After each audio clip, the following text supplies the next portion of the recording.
मेरी आवाज और पीछे का बोर्ड अच्छे से क्लियर है। और एक बार ये भी बता दीजिए कि पिछली क्लास में जो हमने स्टडी किया था वो आपके दिमाग में प्रॉपर तरीके से बैठ गया है। बस छोटा सा जवाब, फिर आज की क्लास को आगे बढ़ाएंगे और मैं आपको विश्वास दिलाऊंगा कि आज ये चैप्टर और आपको सिंपल लगना शुरू हो जाएगा। सेक्शन 55 को आज की क्लास के बाद आप इंटरप्रेट करना शुरू कर देंगे। तो एक बार मुझे जल्दी से बताइए, क्या हाल चाल आप सबके, कैसे आप सभी? क्या हाल चाल सबके, कैसे आप सभी? कैसे आप सभी? गुड मॉर्निंग बच्चों, गुड मॉर्निंग। आइए अब हम शुरू करते हैं। आपका जो हमारा चैप्टर है इसको आगे बढ़ाते हैं और बहुत ध्यान से मेरी बात को सुनेंगे, क्योंकि चैप्टर के अंदर में आज की क्लास में ना बहुत ही कॉन्सेप्चुअल बातें और होंगी। जितने ज्यादा कॉन्सेप्ट आपके आएंगे उतने ज्यादा आपको मजा आएगा इस चैप्टर में, आपको परेशानी क्रिएट नहीं होगी। एक बार ना छोटा सा शॉर्ट रिवीजन पिछली क्लास को मैं आपको दिखा दूं। ये तो नोट्स हम बाद में देख लेंगे, क्योंकि इन्हीं बातों को मैं अभी प्रैक्टिकली आपके लिए इंटरप्रेट कर रहा हूँ। मैंने आपको बताया था, आपको याद होगा, यहां से हम शुरुआत किया था। इसमें एक तो सेक्शन 55 जो प्रेफरेंस शेयर्स के रिडम्पशन को डील करता है, हम उसके बारे में पढ़ना शुरू किए थे। मैंने ये बैलेंस शीट दिया था और कहा था कि अगर प्रेफरेंस शेयर्स को आप रिडीम कर रहे हो तो रिडम्पशन के पहले सेक्शन 55 कंप्लाई करना पड़ेगा। कंप्लाई करने के लिए पहला तरीका क्या है जी? न्यू शेयर्स इशू करना। कौन से शेयर्स, चाहे वो इक्विटी हो चाहे प्रेफरेंस हो, कितने रुपए के शेयर्स इशू करेंगे? Up to the face value of जो शेयर्स रिडीमेबल हैं। एक तरीका हमारे पास यह था। या फिर हम क्या करेंगे जी? कसम खाएंगे, यानी कि जो हमारे फ्री रिजर्व थे हम उनको क्या करेंगे? फ्रीज कर देंगे। तो यहाँ पे हमने जब फ्री को फ्रीज, यानी कि जो आपका जितने भी फ्री रिजर्व है उससे निकालकर पैसा हमने कहाँ ट्रांसफर किया था? सीआरआर में। या फिर आपके पास partly from one partly from two, यानी कि कुछ आप कंडीशन वन से कुछ कंडीशन टू से मिलाकर भी अपना सेक्शन 55 को आप कंप्लाई कर सकते हैं। हमने आपको ये बात बताई थी, ये एंट्री करते समय एंट्री करने का बड़ा सिंपल तरीका, एसेट साइड का कुछ भी बढ़ना, डेबिट घटना क्रेडिट एंड वाइस वर्सा आपका। फिर हम आगे बढ़े थे और मैंने आपको क्या किया था, एक क्वेश्चन कराया कि जहां पे हम न्यू इशू कर रहे हैं, और दूसरा क्वेश्चन कराया था जहां पे हम कंपनी अपने रिसोर्स को यूज कर रही है, यानी कि सीआरआर को क्रिएट करना चाहती है। उन दोनों ही केस में एंट्री किया था। और ये उसके बाद हम अगले पॉइंट पे आए थे जहां पे रिजर्व को मैंने क्या किया था? दो पार्ट में क्लासिफाई किया था। एक रिजर्व जिसको हम बोलते हैं फ्री रिजर्व, और दूसरा जिसको हम बोलते हैं non free reserve. Free reserve का मतलब हमने कहा था कि जो रिजर्व आपका फ्री है फ्रॉम एनी ऑब्लिगेशन, मतलब कि that can be used for payment of dividend to the share holders आपका, उसमें कोई रिस्ट्रिक्शंस नहीं होता। और ऐसे में हमने कहा था कि जनरल रिजर्व हो गया, प्रॉफिट लॉस हो गया, रिटेन अर्निंग हो गया। हाँ, ये जो प्रॉफिट लॉस है ना, इसको हम सरप्लस के नाम से भी जानते हैं। अगर आपको बैलेंस शीट में सरप्लस दिख जाए तो आप परेशान मत होना, profit loss account, loss account को ही हम कंपनी के केस में सरप्लस बोलते हैं। रिटेन अर्निंग हो जाए, कैपिटल रिजर्व, ये ध्यान देना, ये वही कैपिटल रिजर्व यहाँ पे कंसीडर किया जाएगा जो रियलाइज इन कैश है। पहले कुछ अलग प्रोविजन था बच्चे, अब जो प्रोविजन आया उसके मुताबिक हम इसको यूज करेंगे। कोई भी प्रोविजन आपके पास है, कोई भी फंड है स्पेसिफिक, और वो जितना हमें रिक्वायर्ड है उससे ज्यादा अमाउंट अगर कुछ उसमें पड़ा हुआ है, तो सारा कुछ एक्सेस प्रोविजन जो होगा वो हम लेंगे। डिविडेंड इक्वलेशन रिजर्व, क्योंकि डिविडेंड का पेमेंट करने के लिए ही होता है, इसलिए हमारा ये फ्री रिजर्व के अंदर में काउंट किया जाएगा। नॉन फ्री रिजर्व जो किसी खास पर्पस के लिए होते हैं वो ये नाम थे, और मैंने बताया था कि सीआरआर को बनाने के लिए, यानी कि कसम जो आप खा रहे थे उस कसम को खाने के लिए सिर्फ और सिर्फ आपके पास फ्री रिजर्व होते हैं, नॉन फ्री रिजर्व का हमारे पास ऑप्शन नहीं होता। इसके बाद मेरे बच्चे, मैंने बताया था एक चीज और कि अगर कैपिटल रिजर्व के बारे में क्वेश्चन आपको ना बताए कि रिजर्व आपका फ्री है कि माफ कीजिए, रिजर्व आपका रियलाइज्ड इन कैश है या नहीं, तो हम क्या मानेंगे? ऑलवेज विल एज्यूम कि रियलाइज्ड इन कैश है, और इसके हिसाब से हम क्वेश्चन को सॉल्व करेंगे। ये सारी बातें हमने कर ली थी। आज हमारा जो समय है ना बच्चे, वो थर्ड क्वेश्चन पे आना है। और बिलीव कीजिए, थर्ड क्वेश्चन में मैंने पहले से क्वेश्चन लिख के थोड़ा तैयार कर लिया, तभी मैं एक दो मिनट लेट हो गया था आपके पास।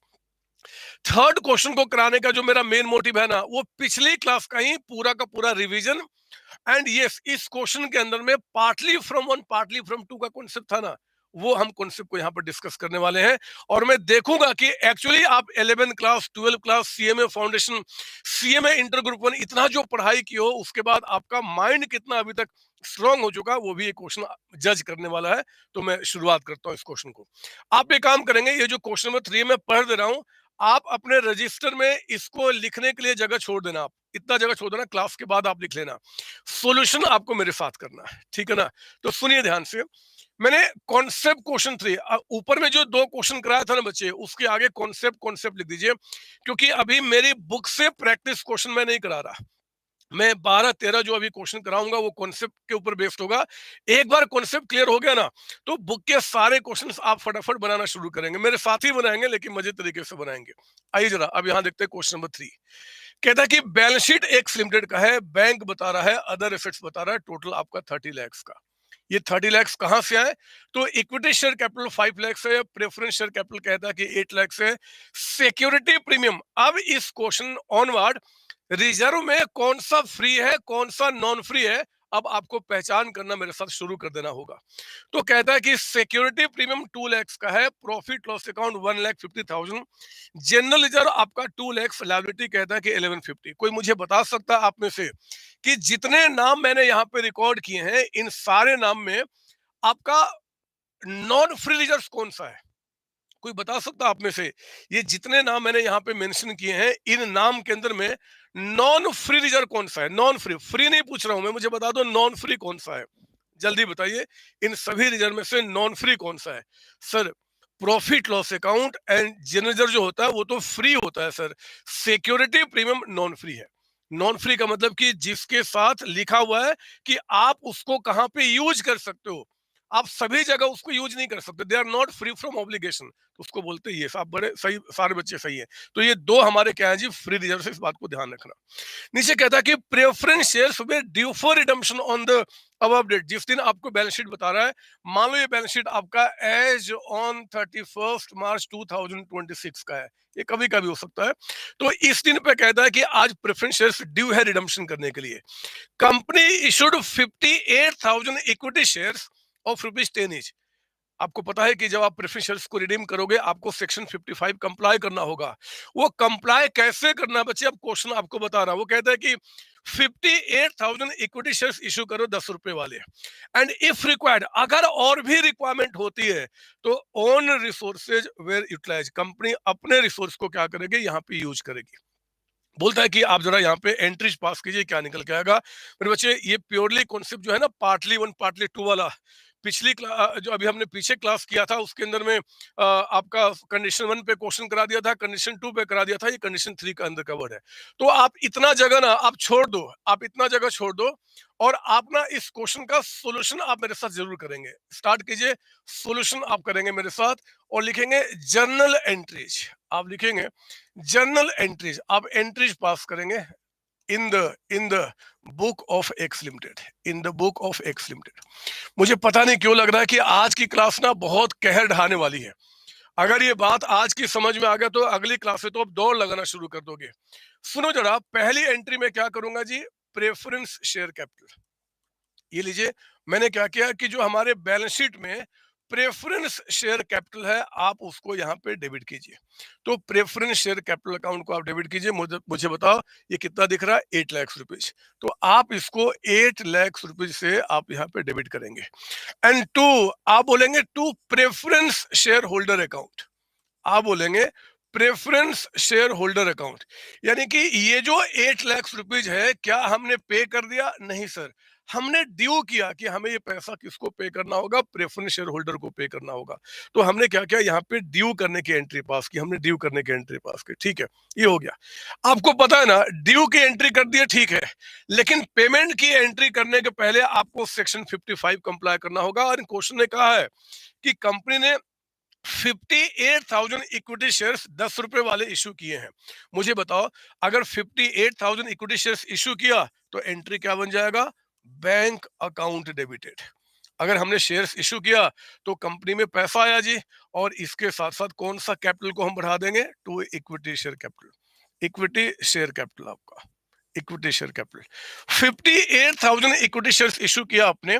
तो मुझे बताओ 58,000 इंटू आपका 10 फेस वैल्यू कितना आ गया, 5,80,000, 580। मैं आपसे पूछता हूं, आप सारे बच्चे मुझे बताओ ना एक बार, आप जानते हो कि अगर प्रेफरेंस शेयर्स 8 लाख रुपीज के रिडीम हो रहे हैं, ये देखना प्रेफरेंस शेयर कैपिटल के आगे फेस वैल्यू 8 लाख। तो 8 लाख रुपीज के अगर प्रेफरेंसेस रिडीम हो रहे हैं तो 8 लाख से हमें सेक्शन 55 यानी कि जो लोगों का विश्वास है वो मेंटेन करना पड़ेगा। मुझे बताइए उस 8 लाख में इस एंट्री को देख के बताइए कि विश्वास अभी तक आपका कितने से मेंटेन हुआ। आप मुझे जल्दी बताइए कि 8 लाख रुपीज में से 580 का हमने इशू कर दिया, तो विश्वास कितने का मेंटेन हुआ? 580 का। अभी और कमी है ना बच्चे, अभी और कमी है, क्योंकि अभी तक पूरा विश्वास नहीं, पूरे 8 लाख तक विश्वास मेंटेन करना होगा। तो क्वेश्चन का है कि भैया अगर कुछ और भी रिक्वायरमेंट आती है तो कंपनी अपना रिसोर्स यूज करेगी, कंपनी अपना रिसोर्स यूज करेगी, है ना? यस, तो कंपनी अपना रिसोर्स यूज करने का मतलब क्या? कंपनी कसम खाएगी, यानी कि company will create capital redemption reserve. Capital redemption reserve company क्या करेगी? कैपिटल रिडम्पशन रिजर्व अकाउंट को यहाँ पे क्रिएट करेगी। मुझे बताओ जरा कितने से करेगी? 8 लाख में से 580 तो हो गया, तो 220 का और रिक्वायरमेंट है, 2,20,000 से हम यहाँ पे आपका ये क्रिएट करेंगे। 220 का अमाउंट हम यहाँ पे क्रिएट करेंगे। मेरे प्यारे बच्चों बहुत ध्यान से मेरी बात सुनना। मैं यहाँ पे ना आपको कुछ, आपका माइंड जो है ना अभी तक जो आपने पढ़ाई किया बचपन से आज तक, वो थोड़ा सा चेक करना चाहता हूँ। तो इसके ऊपर अब जब एंट्री में लिखूंगा ना, आप लिखना बंद कर देना, आप लिखना बंद कर देना। जब मैं आपको बोलूंगा तो ही आपको एंट्री लिखना है। सुनिए ध्यान से। देखो सीआरआर बनाने के लिए आप इस बात को जानते हैं, we have only free reserve. Non free reserve can not be use for making आपका सीआरआर। तो फ्री रिजर्व में मुझे जरा ये बताइए, फ्री रिजर्व में हमारे पास ऑप्शन में क्या दिख रहा है? एक आपका प्रॉफिट लॉस अकाउंट एंड दूसरा आपका जनरल रिजर्व। ये दोनों हमारे फ्री होते हैं, दोनों फ्री होते हैं। मुझे ये नहीं समझ में आ रहा है कि अगर हमें सीआरआर 220 का बनाना है तो मैं फ्री रिजर्व में, जैसे कि चलो मैं काम करता हूं, पहले मैं इसको ले लेता हूं प्रॉफिट लॉस अकाउंट। तो हमने क्या किया जी? प्रॉफिट लॉस अकाउंट को यहां पे लिया, हमने कहा profit and loss account debited, profit loss account आपका डेबिटेड। ये प्रॉफिट लॉस अकाउंट कितना है? 150। पूरा 150 जो आपका प्रॉफिट लॉस अकाउंट में था हमने उसको यूज कर लिया। लेकिन अभी भी हमें 70,000 की रिक्वायरमेंट है। वो जो 70,000 और हमें रिक्वायर्ड है, वो 70,000 हम कहां से यूज करेंगे? जनरल रिजर्व से, है ना? क्योंकि ये दोनों फ्री है, दोनों फ्री है। हम यहाँ पे आपका क्या हुआ कि प्रॉफिट लॉस से आपका उतना अमाउंट और बाकी हमने क्या किया? जनरल रिजर्व से आपका यहाँ पे ले लिया। हमारा 220 कंप्लीट हो गया, काम खत्म हो चुका है। यहाँ तक कोई दिक्कत नहीं होनी चाहिए, मैं जानता हूँ। लेकिन ना देखो, ये चैप्टर ना सिर्फ आपका, ये चैप्टर ही क्या, ये जो पूरा का पूरा आपका जो कॉर्पोरेट अकाउंटिंग है ना, ये आपके पूरे माइंड को समझना चाहता है, पूरे माइंड को समझना चाहता है कि बच्चा एक्चुअली कितना पढ़ा लिखा बच्चा है। पता है ये एंट्री जो किया ना बच्चे, इस एंट्री को पास करने का मेरे पास एक और भी तरीका है। ये तरीका एक और भी है। वो तरीका क्या, मैं बताता हूँ। ये देखिए आप यहाँ पे, अगर मुझे यहाँ पे सीआरआर क्रिएट करना है, टू सीआरआर, हमें अगर सीआरआर क्रिएट करना है, कितने से क्रिएट करना है जी? 2,20,000 से। तो मैं ये भी तो कर सकता हूं ना कि क्योंकि ये दोनों फ्री है, ये दोनों फ्री है, मैं इससे पूरा पैसा लेने के बजाय जनरल रिजर्व से मैं पूरा अमाउंट निकाल लूं। क्या फर्क पड़ता है? दोनों फ्री है। तो मैंने क्या किया यहाँ पे ना, पैसा पहले जनरल रिजर्व जो है उससे हमने क्या किया? पूरा निकाला, यानी कि 2 लाख रुपए। और वो जो बाकी का 20,000 की अभी और कमी आ रहा है ना, क्योंकि दो ही निकाला, वो हमने क्या किया जी? प्रॉफिट लॉस अकाउंट से निकाल दिया। देखो एंट्री, मैं जानता हूं कि आप मुझे बोलोगे कि सर आप सीआरआर बनाना है, 220 से तो सीआरआर बन गया। फ्री रिजर्व एक्ट में लिखा गया, लॉ में क्या लिखा गया? Free reserve. फ्री आपका प्रॉफिट लॉस भी है, जनरल रिजर्व भी है। तो पहले प्रॉफिट लॉस अकाउंट पूरा यूज कर लो, बाकी जो पैसा बचेगा वो क्या करना जी? जनरल रिजर्व से आप ले लेना। या फिर सारा पहले क्या करो? रिजर्व ले लो, बाकी प्रॉफिट लॉस अकाउंट। ये दोनों में से हम कोई भी एंट्री अगर देखा जाए तो आपके सेक्शन 55 को कंप्लाई कर रहा है। मान तो इस बात को ना, हमने सीआरआर बना दिया। बिलीव कीजिए एग्जाम में अगर क्वेश्चन आ जाता है, बहुत ध्यान से मेरी बात सुनना, और अगर आपको सीआरआर बनाना है और आपके पास ये दो ऑप्शन है, और आपको ये सोचना कि यार मैं पहले फ्री रिजर्व में से पहले किसको यूज करूं? क्या मैं पहले प्रॉफिट लॉस को यूज करूं या पहले आप यहाँ पे जनरल रिजर्व को? तो मुझे बताओ जरा, मैं आपसे पूछता हूं, ऐसे दोनों ही एंट्री सही है बच्चे, बिलीव कीजिए, कसम से झूठ नहीं बोल रहा। दोनों एंट्री सही है क्योंकि फ्री को ही फ्रीज किया है। लेकिन आप किस एंट्री को ज्यादा प्रेफर करोगे, बस इतना बता दो। अगर फ्री रिजर्व से हमें सीआरआर बनाना है तो आप मुझे सिर्फ इतना बता दो कि इन दो एंट्री में से कौन सी एंट्री को आप ज्यादा प्रेफर करोगे, पहले प्रॉफिट लॉस को यूज करना या पहले जनरल रिजर्व को। जल्दी से अपना आंसर मुझे बताइए, जल्दी से। देखता हूं आपने कितना पढ़ाई किया है, 11वीं क्लास, 12वीं क्लास। हमारा CMA foundation, CMA inter group 1 बहुत आगे निकल चुके हैं। कई सारे बच्चे आप में से ग्रेजुएट भी हैं। तो मुझे बताओ जरा, इसमें से पहले कौन सा यूज करना ठीक होगा, प्रॉफिट लॉस की जनरल रिजर्व आपका? अरे सारे बच्चे बताओ ना बदमाश, ये सारे बच्चे क्यों नहीं बता रहे? मैं इतने ही आंसर से क्यों सेटिस्फाइड हूँ?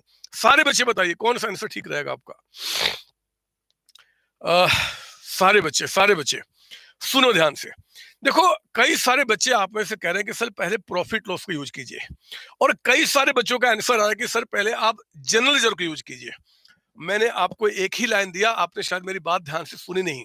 पता है बच्चे, सेक्शन 55 में कहा गया है कि आप ना फ्री रिजर्व को फ्रीज कीजिए। फ्री रिजर्व में कौन से सीक्वेंस में पैसा यूज किया जाएगा ये कहीं भी नहीं बताया गया है। फ्री रिजर्व में कौन सा सीक्वेंस यूज करना कहीं नहीं बताया गया है। तो अगर कोई बच्चा एग्जाम में ये एंट्री पास करता है, किसी की हिम्मत नहीं कि आधे नंबर भी काट ले। और आप में से कोई बच्चा अगर ये एंट्री पास करता है तो भी किसी की हिम्मत नहीं कि आधे नंबर भी काट ले। तो आप जो मुझे बता रहे हो ना कि सिर्फ पहले ये यूज करो पहले बाद में वो, इसका कोई रेलेवेंस नहीं है। किसी को भी पहले, किसी को भी बाद में आप यूज कर सकते हो, आपकी मर्जी है। समझो मेरी बात ना, मैं क्या बोल रहा हूँ, किसी को भी कर सकते हो। हाँ, अगर आप मुझसे पूछोगे अपने संतोष सर से कि सर एक बात बताओ, फ्री रिजर्व ठीक है, आपने कहा कि कोई भी पहले कोई भी बाद में, लेकिन आप किसको प्रेफर करते हो? आप। तो मेरे बच्चे पता मैं क्या करूंगा, अगर आप मुझसे पूछोगे ना तो मैं आपका फ्री रिजर्व में पहले जब आपको यहाँ पे ऑप्शन की बात करूंगा तो ये जो एंट्री आपको दिख रहा है ना, इसको मैं ज्यादा प्रेफर करता हूँ। ये एंट्री मैं दोबारा बोलता हूँ, एग्जाम में कोई भी फ्री में पहले और बाद में यूज करे कहीं कोई दिक्कत नहीं, किसी को भी कर सकते हो। लेकिन मेरे बच्चे मैं हमेशा प्रेफर करता हूं कि पहले आप प्रॉफिट लॉस को लीजिए, फिर जनरल को, क्योंकि अगर हम देखें ना फ्री, तो ये ज्यादा फ्री होता है एज कंपेयर टू आपका इसके, है ना, क्योंकि प्रॉफिट का पैसा कहीं भी कुछ भी कर सकते हैं। रिजर्व में तो कहा जाता है भैया कंपनी ने रिजर्व में पैसा रखा है जनरली एक्सपेंशन करने के लिए। बट अगेन मैं बोल रहा हूँ, ये आपका विशाल सही बोल रहा है कि दोनों में से किसी को भी पहले बाद में यूज कर सकते हैं, कहीं कोई दिक्कत नहीं है। तो दोनों फ्री आपके होते हैं, है ना। तो मैंने वो हटा दिया, आप एक ही एंट्री लेके चलिए, कहीं कोई दिक्कत नहीं, काम पूरा हो गया। सुनो ना मेरी बात, अब देखो हमने सेक्शन 55 कंप्लाई कर लिया। 8 लाख से हमें काम करना था, 580 का आपका यहाँ पे हो गया, 220 का यहाँ पे हो गया। अब मैं चौथी एंट्री में पता है क्या करने वाला हूँ, अब हमें कोई रोक नहीं सकता अपने प्रेफरेंस वालों का पेमेंट करने के लिए।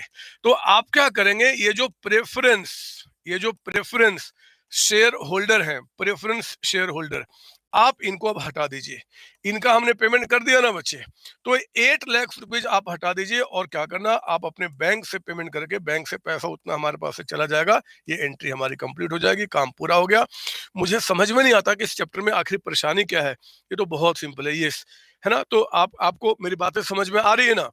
एग्जाम में अगर आ जाए कि बताओ जी फ्री रिजर्व में पहले कौन सा, मेरे बच्चे ऐसा पूछेगा नहीं एग्जाम, क्योंकि ऐसा कोई लॉजिक ही नहीं बनता है। जिसको चाहो पहले, जिसको बाद में आप यूज कर सकते हो। बट हम लोग जो हम सीओसी के बच्चे हैं ना, वो हम प्रेफर करेंगे कि अगर प्रॉफिट लॉस में और आपका जनरल रिजर्व में अगर हमें ऑप्शन दिया जाए कि हम पहले किसको यूज करेंगे, तो हमेशा पहले प्रॉफिट लॉस को यूज करना, जब तक क्वेश्चन में कुछ खास इंस्ट्रक्शन आपको ना दे, ठीक है ना। ये ज्यादा अच्छा लगता है हमें। तो ये हमने काम पूरा किया। आप मुझे बताओ, इस क्वेश्चन में मैंने कुछ पढ़ाया नहीं सर, आपने बस पिछले क्लास का रिवीजन कराया और पार्टली 1 पार्टली 2 के बारे में कह दिया। हमने अभी तक आपको कितने नोट्स दिए हैं? 2 नोट्स दिए हैं। एक बेसिक कंडीशन ऑफ सेक्शन 55 और दूसरा नोट मैंने आपको दिया था वो क्या बोलते हैं जी, रिजर्व के बारे में, फ्री नॉन फ्री। आपका फ्री नॉन फ्री में ध्यान देने वाला है, क्योंकि एक नया चेंज आपके इंस्टीट्यूट ने डाला हुआ है। Capital reserve realised in cash free माना जाएगा, और capital reserve not realise in cash non free माना जाएगा आपके redemption of preference shares chapter के लिए। हर एक चैप्टर में फ्री का मीनिंग थोड़ा बहुत चेंज होगा, हम आगे बात करेंगे ना, बट यहाँ तक कोई दिक्कत नहीं होनी चाहिए। मैं आगे बढ़ता हूँ। अब आइए ना, अब ये थर्ड खत्म हो गया, मैं अगले कॉन्सेप्ट पे एंट्री करता हूँ। एंड अगले अगले कॉन्सेप्ट में आपको क्वेश्चन नंबर 4 मेरे साथ लिखना है। लिखिए यहाँ पे कॉन्सेप्ट, लिखेंगे कॉन्सेप्ट क्वेश्चन 4। बिलीव करो, मैं आपको 7 से 8 क्वेश्चन यहाँ देने वाला हूँ। 7 से 8 क्वेश्चन के बाद ना ये चैप्टर आपके लिए बच्चे का खेल बन जाएगा। मैं सिर्फ सेक्शन 55 को इंटरप्रेट कर रहा हूँ प्रैक्टिकली एक्चुअली। लिखिए यहाँ पे बैलेंस शीट है of X limited. X limited का बैलेंस शीट आपको बता रहा है। इस बैलेंस शीट के अंदर मेरे बच्चे यहाँ पे कहता है, ये देखिए ये आपका बैलेंस शीट है, और बैलेंस शीट में कहता है कि आपके बैंक में मान लो 9 लाख से कुछ भी हो सकता है, बस दिमाग से मैं निकाल रहा हूँ। और बाकी जो आपके एसेट्स है ना, बाकी जो current and non current assets है, वो मान लीजिए आपका 21 लाख रुपीज का अमाउंट है। ये टोटल कितना हो गया? 30 लाख रुपीज का अमाउंट आपका, 30 लाख। सुनो ना, ये देखो 30 लाख कहां से आया। वो कहता है कि equity share capital, equity share capital, equity share capital से कहता है कि आपका यहाँ पे मान लीजिए कितना ले लो, चलो 6 लाख रुपीज का अमाउंट ले लेता हूँ। 6 लाख रुपीज आए हैं। और ध्यान देना मैं क्या लिख रहा हूँ, यहाँ पे नजर बिल्कुल यहाँ रहेगा आपका। कहता है कि preference share capital, preference share capital, capital of rupees 10 each, of rupees 10 each, comma, कहता है कि एट पेड अप। बहुत ध्यान से एक एक शब्द को मेरे साथ लिखेंगे। कहता है कि 6 लाख का तो इक्विटी है। प्रेफरेंस शेयर कैपिटल कहता है ऐसे तो एक शेयर 10 रुपए का, बट 8 पेड अप। मैं आपको बता दूं कि बाहर वाले कॉलम में पेड अप का अमाउंट दिखता है ना बच्चे। तो मान लीजिए शेयर्स कितना ले लूं मैं, मान लो इनके शेयर्स थे 80,000। 80,000 इंटू 8 कितना हो गया आपका? 6,40,000। ये पता है आपको ना कि बैलेंस शीट में हम बाहर में क्या दिखाते हैं? Paid up share capital. तो ये एक्चुअली मैं लिख देता हूं, ऐसे आपको कभी कभी निकालना पड़ सकता है कि 80,000 शेयर्स थे, 80,000 शेयर्स हैं, है ना, और इंटू 8 रुपए पेड अप के हिसाब से आपका 6,40,000 का अमाउंट ये बता रहा है आपको। फिर कहता है बच्चे, फिर कहता है यहाँ पे capital reserve, capital reserve, capital reserve. ये कहता है कि आपका 3 लाख रुपीज का अमाउंट है, 3 लाख रुपीज का अमाउंट। और ब्रैकेट में लिख दो यहाँ पे इसी के नीचे में, कहता है कि 70%, 70% realised in cash, realised in cash. 70% जो अमाउंट आपके पास आया है ना इस 3 लाख में से, वो कैश में रियलाइज्ड हुआ है। याद रखना, जो कैश में रियलाइज हुआ है सिर्फ उसी को हम यूज कर सकते हैं फॉर आपका redemption of preference shares, for complying section 55। पता है ये बात ना आपको। अगर ये ब्रैकेट में नहीं बताता कि कितना रियलाइज इन कैश है, तो हम क्या मानते हैं? सारे रियलाइज इन कैश आपके हैं। ये मैंने आपको बात बता दी है। तो आपका कैपिटल रिजर्व हो गया। फिर कहता है यहाँ पे कि हमारा जनरल रिजर्व, कहता है जनरल रिजर्व आपका। ये जनरल रिजर्व में कहता है कि हमारा मान लीजिए कितना ले लूं मैं, चलो 2 लाख रुपीज का अमाउंट ले लेता हूँ, 2 लाख रुपीज का अमाउंट। फिर कहता है बच्चे यहाँ पे सिक्योरिटी प्रीमियम, कहता है सिक्योरिटी प्रीमियम। और ये सिक्योरिटी प्रीमियम का अमाउंट मान लो आपका 4 लाख का अमाउंट है। ये सारे फिगर दिमाग से निकाल रहा हूँ, लेकिन आप जब एग्जाम में देखेंगे ऐसे ही क्वेश्चन वो आपको दिख जाएगा। और बाकी जितनी भी लाइबिलिटीज है ना, लाइबिलिटीज, जरा मुझे बताओ बाकी कितना निकल के आ जाएगी। जरा बताओ कितना निकल के आ जाएगा।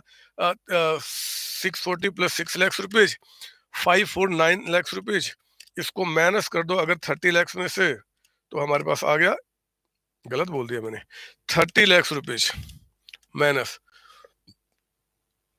ठीक तो था, ये आ गया 8,60,000। ये आ रहा है ना बच्चों, बैलेंसिंग फिगर आपका लाइबिलिटी कितना आ रहा है? 860। सबका ही आ रहा है ये सर। तो हमारे पास बैलेंस शीट में ये हमारे पास टोटल एसेट्स हो गए, और यहाँ पे टोटल लाइबिलिटी। नीचे कहता है, नीचे लिखेंगे company, company decided, decided to redeem, company decided to redeem its preference shares, its preference shares. साथ साथ लिखना है। अगर ये क्वेश्चन आप हाथ से नहीं लिखेंगे मेरे साथ, तो आपका दिमाग बहुत समय तक इस सेक्शन को इंटरप्रेट नहीं कर पाएगा, भूल जाएंगे बाद में। ये एक साइंटिफिक तरीका है जिससे मैं आपको पढ़ाने की कोशिश कर रहा हूँ। Company decided to redeem its preference shares at par, at par, कहता है कि by by utilising, by utilising, utilising its own resources, its own resources, its own resources to the maximum extent, to the maximum extent, maximum extent, extent, and if required, and if required अगर requirement आती है, and if required अगर requirement आता है, तो कहता है कि company company company will issue company will issue new equity shares, new new equity shares, equity shares of rupees 10 each, of rupees 10 each at par, at par. बोलता है कि मेक एंट्रीज, आपको इनकी एंट्रीज पास करनी है। अब देखो जरा यहाँ पे ध्यान से क्या निकल के आता है। पहले आपने यहाँ तो कॉपी कर लिया, यहाँ तो कॉपी हो गया बच्चे, बोलो ना हाँ। जल्दी बताइए, ये बैलेंस शीट आपने बना लिया? क्योंकि अगर आपने नहीं बनाया ना तो फिर पता क्या होगा, जो मेरा मेन मकसद है ना वो फिर पूरा नहीं हो पाएगा। तो आपको जब बोल रहा हूँ लिखो, आपको लिखना है जैसे आप एक्चुअली फिजिकल क्लास में पढ़ते हो, तभी मजा आपको आएगा। लिख लिया आपने? यस, लिख लिया हमने। सुनो ना मेरी बात ध्यान से, अब मैं क्या बता रहा हूँ। कोई मुझे, आप में से कोई भी बच्चा मुझे बता सकता है क्या कि सेक्शन 55 का जो मेन ऑब्जेक्टिव है, मेन उद्देश्य, वो क्या था? जल्दी बताओ। सेक्शन 55 को कंपनीज एक्ट ने क्यों क्रिएट किया? To save the interest of liability वाले, जो कंपनी के लायबिलिटी वाले हैं उनका इंटरेस्ट सेव करने के लिए, कि भैया उनको किसी तरीके से दिक्कत ना हो, उनके साथ कोई विश्वासघात ना हो। अब देखो यहाँ पे एक अजीब सी चीज नजर आएगी। जरा सोचो, ये जो लायबिलिटी वाले, जो हम और आपके जैसे लोग हैं, हम लोगों ने जब इस कंपनी को कर्ज दिया था बच्चे, जब हमने कर्ज दिया था तो क्या सोचा होगा? मैं पूरी सोच बताता हूं। मैं बताता हूं कि चलो जी, इक्विटी वालों का तो पूरा पैसा आ चुका है, ये एक मालिक है, ये भी मालिक है, ये प्रेफरेंस शेयर कैपिटल जो 80,000 शेयर है, अभी तक तो ठीक है जी, मालिक से 8 रुपीज आया है, लेकिन बाद में ये कम से कम 10 रुपीज तक तो बनेगा ही बनेगा ना, बोलो ना हाँ। अगर एक शेयर जो प्रेफरेंस शेयर से 10 रुपीज के हैं, उस 10 रुपीज पे अगर अभी तक आपने 8 रुपीज मंगाए हैं, 10 रुपए पे अगर आपने क्या किया जी, 8 रुपया मंगाया है, तो आपको तो ये पता होगा ना कि आज नहीं कल, कल तो ये कम से कम शेयर फुली पेड अप होंगे। और फुली पेड अप होने के बाद ये अमाउंट कितना हो जाएगा? 80,000 इंटू 10, 8 लाख रुपीज। और वो 8 लाख प्लस 6 लाख वो कंपनी में तब तक रहेगा जब तक कि हमारा पेमेंट ना हो जाए। बताओ, यही सोच होता है ना बच्चे लायबिलिटी वालों का। अरे बोलो ना बदमाश, मैं आपसे पूछ रहा हूं कि जब भी कोई आदमी इस कंपनी को कर्ज दिया होगा, तो कर्ज देते समय यही सोचा होगा कि भैया ये तो फुली पेड अप है, समझ में आ रहा है। लेकिन ये जो प्रेफरेंस शेयर कैपिटल है, जो कि एक शेयर 10 का है, 8 रुपीज पेड अप है, अभी तक 8 रुपए उन्होंने मंगाया है, आगे 2 रुपया और मंगाएंगे, और इसको मंगाने के बाद ये पैसा 8 लाख हो जाएगा, और वो 8 + 6 कंपनी में तब तक रहेगा जब तक कि हमारा पेमेंट ना हो जाए। यही सोच करते हो कोई भी कर्ज देगा, मैं तो यही सोच के दूंगा जी, पूरा उसका बैलेंस शीट को स्टडी करने के बाद। यही होता है बच्चे।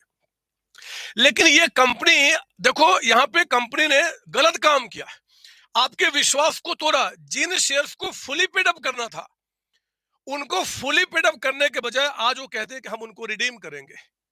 जरा सोचो, ये तो गलत होगा ना? गलत हुआ। और तब दौड़ के ये जो लायबिलिटी वाले हैं ना, फिर से चले गए सेक्शन 55 के पास। बोला उन्होंने कि सेक्शन 55 भी है, सेक्शन 55 भी है, ये तो गलत काम हो रहा है। हमने तो सोचा था कि ये 8 लाख रुपीज होगा, ये 8 लाख नहीं कर रहे हैं, 640 है, उसी को रिडीम कर रहे हैं, और कह रहे हैं कि हम ये प्लस ये इसी से हम क्या करेंगे जी, सेक्शन 55 मेंटेन करेंगे। मतलब या तो नया इश्यू करेंगे या फिर ज्यादा बनाएंगे। ये तो गलत होगा। हमारा विश्वास यहाँ भी टूट रहा है। पता बच्चे, सेक्शन 55 ने क्या किया, अपने जो प्रोविजंस है उसमें उन्होंने एक एडिशनल प्रोविजन ऐड किया। वो एडिशनल प्रोविजन क्या था, अब मैं आपको लिखाता हूं। एक काम करोगे, इसमें ना हमें 1, 2, 3, 4, 5 है, इसमें 6 एंट्री, 7 एंट्री मान लो, इसमें हम टोटल 7 एंट्री पास करने वाले हैं। तो आप 7 एंट्री का जगह छोड़ के मेरे साथ लिखिए सेक्शन 55 की अगली बात आपका, और फिर हम उसको इंटरप्रेट करेंगे। याद रखना, मैं रिपीट कर रहा हूं, इसके बाद आप यहाँ पे सॉल्यूशन लिखेंगे, एंड सॉल्यूशन में 7-8 एंट्री करने का जगह छोड़ दो, और उसके बाद आप मेरे साथ क्या करेंगे, मैं यही बॉक्स बनाऊंगा, आप अपना बॉक्स बनाएंगे। लिखेंगे यहाँ पे नोट नंबर 3। मैंने आपको अभी तक 2 नोट दिया हुआ है, अब मैं नोट नंबर 3 पे आता हूं। कहा गया, लिखेंगे एज पर सेक्शन 55। लिखेंगे मेरे साथ, एज पर सेक्शन 55 कहते हैं कि partly paid partly paid preference shares partly paid preference shares partly paid preference shares can not B can not be redeemed. मेरे प्यारे बच्चों, 55 का कहना है कि जो शेयर्स पार्टली पेड अप है ना, उन पार्टली पेड अप शेयर्स को आप रिडीम नहीं कर सकते हैं। कहते हैं फुल स्टॉप के बाद, बोलते हैं before before their redemption, before their redemption, उनके रिडम्पशन के पहले, बिफोर देयर रिडम्पशन। कहता है कि must be they must be they must be made they must be made fully paid fully paid fully paid by making final call. आप उनसे final call यानी कि जितना अमाउंट अभी बचा हुआ है उनसे पहले पैसा मंगाइए, पैसा मांगा के आप उनको फुली पेड अप कीजिए और फिर उनका आप रिडम्पशन के लिए आगे प्रोसीड कर सकते हैं, है ना। दे must be fully paid and लिखेंगे आप and basic condition basic condition of section 55 should be complied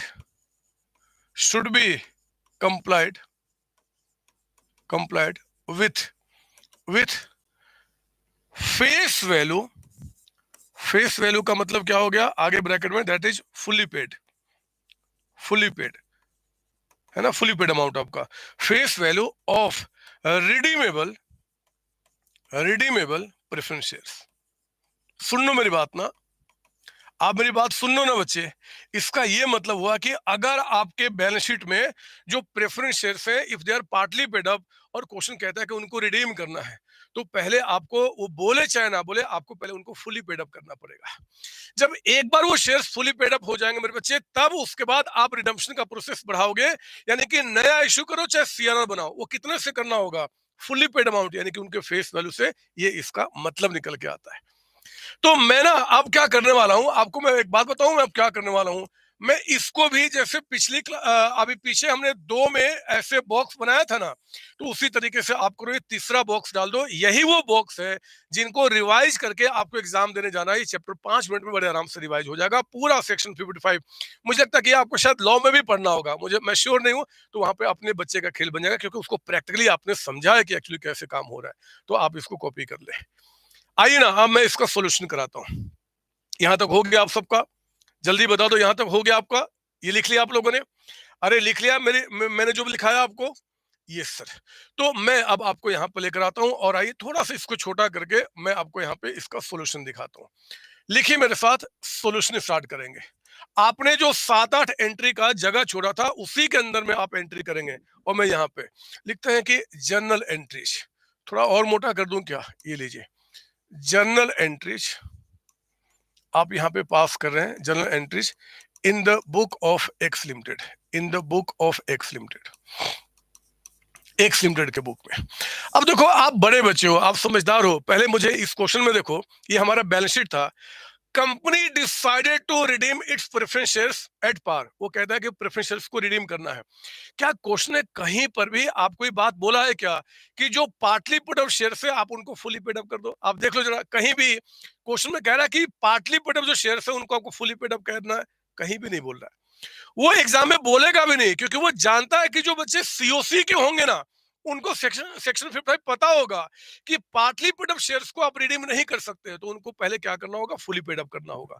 तो मैं यहाँ पे क्या करने वाला हूँ जी, पहले मैं प्रोसेस ऑफ रिडम्पशन स्टार्ट करने के पहले इनको फुली पेड अप करूंगा। वो देखो ना, हमें 10 का शेयर है, 8 रुपए आ चुका है, 2 रुपए और हमें उनसे मंगाना है। तो मैं पता क्या करूंगा, लिखिए मेरे साथ यहाँ पे, preference preference share final call account debited to preference share capital account. ये फाइनल कॉल करने की एंट्री, ये 12th क्लास में आपने ऑलरेडी पढ़ा होगा, है ना, इश्यू ऑफ शेयर्स के अंदर में। नहीं पढ़ा तो कोई बात नहीं, आप यहाँ पे लॉजिक समझ लीजिए। जो आपका चैप्टर है ना, इश्यू ऑफ शेयर्स, वहां पे या तो आप वो उसको पढ़ चुके होंगे पहले, या आगे आप मेरे साथ वो पढ़ लेंगे। तो आप यहाँ पे preference share final call to आपका कैपिटल अकाउंट, मुझे बताओ कितने शेयर है? 80,000 पर शेयर। कितना मांगा सकते हैं? 2 रुपीज। तो 80,000 शेयर पे 2 रुपए के हिसाब से हम यहाँ पे कितना जी, 1,60,000 का अमाउंट, ये लीजिए 160 का अमाउंट हमने लिखा। ये नरेशन लिख लो ना, पहली बार आया ना। ये कहते हैं कि अमाउंट हमने ड्यू किया, अमाउंट ड्यू ऑफ किसका, फाइनल कॉल। फाइनल कॉल का अमाउंट ड्यू है एट द रेट ऑफ ₹2 पर शेयर। आपका ₹2 के हिसाब से हमने क्या किया जी, उनसे पैसा मंगाया। और मेरे बच्चे ये मानते हुए, जब तक क्वेश्चन कुछ ना बोले, आगे क्वेश्चन आएगा मैं दिखाऊंगा जहां पे क्वेश्चन बोलेगा हमने फाइनल कॉल किया, कुछ लोगों ने पैसा दिया, कुछ नहीं दिया, वो आगे का विषय है। अभी तो हम कॉन्सेप्ट पे मास्टरी कर रहे हैं। तो कुछ ना बताए ना तो हम ये मानेंगे कि सबने हमें पैसा पे कर दिया। सर ऐसा क्यों मानेंगे? अरे ऑब्वियस बात है, ₹2 आप दो, मैं सारा पैसा आपको वापस कर रहा हूं, तो कोई भी दे देगा। तो इसलिए हम क्या मानेंगे, दूसरी एंट्री में ये सारे पैसे, ये जो थे ना 160 हमारे पास आ गए। जब पैसा आ गया तो हमने क्या किया, बैंक अकाउंट को डेबिट किया, है ना, bank account debited, bank account debited. And to क्या बोलेंगे, ये नाम अब हटा देंगे, यानी कि to preference share, to preference share final call account, final call account आपका। तो सुनो जरा, ये जो 1,60,000 का अमाउंट है ना बच्चे, वो हमने क्या किया, ये एंट्री यहाँ पे कंप्लीट कर ली। ये लिख दो यहाँ पे, amount received, amount received, received on final call. हमने फाइनल कॉल पे क्या किया, पैसा रिसीव कर लिया। ये मानते हुए कि पैसा हमारे पास आ चुका है। तो ये दो एंट्री, मैं अगेन कहता हूं, अगर ये एंट्री आपको नहीं समझ में आया, ये दो एंट्री आप चिंता नहीं करना, इश्यू ऑफ शेयर्स में आप उसको समझ जाएंगे जब पढ़ेंगे तो। लेकिन अगर ये आपने पहले से पढ़ा तो आपको समझ में आ रहा होगा, नहीं है तो भी कोई दिक्कत नहीं, बस कॉन्सेप्ट समझ लो कि इस दो एंट्री का मतलब कि हमने अपने जो प्रेफरेंस शेयर्स थे ना, उनसे हमने उनको फुली पेड अप कर दिया। अब देख भी सकते हो, ये आपका ऊपर का और ये आपका, इसको हटा दो। अगर अगर मैं आपको दिखाऊं, ये आपका डेबिट और ये आपका क्रेडिट कैंसिल हो गया, तो अल्टीमेटली क्या जी, बैंक में 160 आ गया और प्रेफरेंस शेयर कैपिटल को हमने 160 से बढ़ा दिया। Now they are fully paid up. ठीक है ना बच्चे? तो आपको ये दो एंट्री पास करना होगा और इस एंट्री को क्लब नहीं करना, ये दो एंट्री ही आपको करना पड़ेगा, दो एंट्री ही करना पड़ेगा। तो हमने क्या किया, ये एंट्री यहाँ पे दिखा दिया। ठीक है, मुझे बताओ, अब तो शेयर्स आपके फुली पेड अप हो गए ना? ये सर। तो once now shares have become fully paid up, now we can proceed for redemption of those preference shares. और उसमें पहला काम हमें क्या करना होगा जी, इस प्रेफरेंस शेयर कैपिटल को हटाना होगा। कोई मुझे बताएगा, कोई भी बच्चा आप में से, कि ये जो प्रेफरेंस शेयर कैपिटल, अब मैं उनको हटाने की बात कर रहा हूं, मुझे कोई बताओ कि ये preference share capital account debited to जो प्रेफरेंस शेयर होल्डर है, यानी कि ये जो ड्यू करने की एंट्री करूंगा, ये एंट्री कितने से होगा?